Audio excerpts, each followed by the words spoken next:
Hi everyone, welcome to another episode of Invest Power Stories. Excited to talk about another one of those lessons learned, and this time I'm going to zone into the Woodridge property, given that we've already covered majority of the basics on what happened.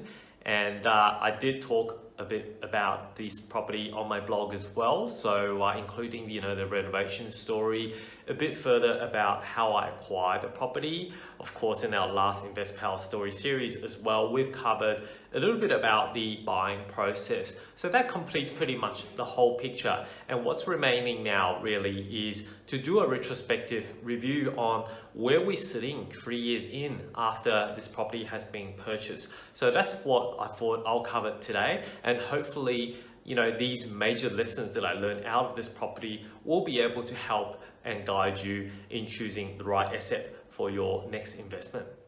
So the number one thing that I learned from this property is, looking back, I spent way too much more than I really should have on renovation. So this is the problem where you have such a low purchase price. And look, it's cheap for a reason, and I think I stated that a couple of times during the acquisition.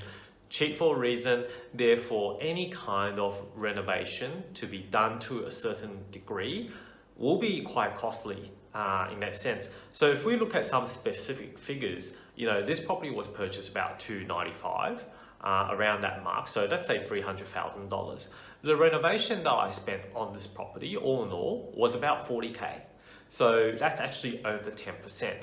And we all know that, as a golden rule, that usually you don't want to capitalize more than 5% of the actual purchase price in terms of the renovation budget. So in this case, I've basically gone way over in terms of what I should have done.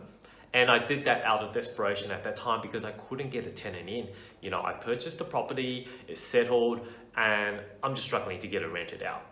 So it was a factor of bad timing because when it settled, it was around Christmas period. So there obviously hasn't been much of an interest. And at the same time, I thought, look, I'm gonna have to spend a bit of money on this property anyway. So, let's just get it done.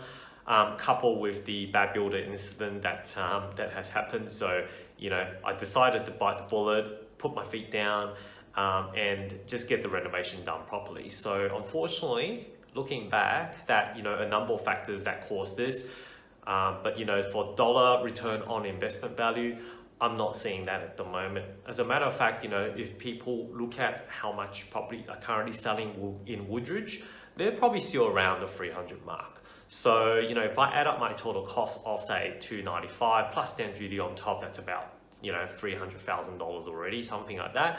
And then, you gotta have to add the renovation cost. So my cost base could have easily go up to about $350K. But if I have to sell that today, I wouldn't be able to get anywhere near that. So that's number one in terms of be careful about your renovation budgets. So what could I do differently in that case? Well, look, what I could do then is the renovation was a full-blown renovation in terms of changing the kitchen, replacing the bathroom and all that stuff. I could probably just do with more of a cosmetic renovation,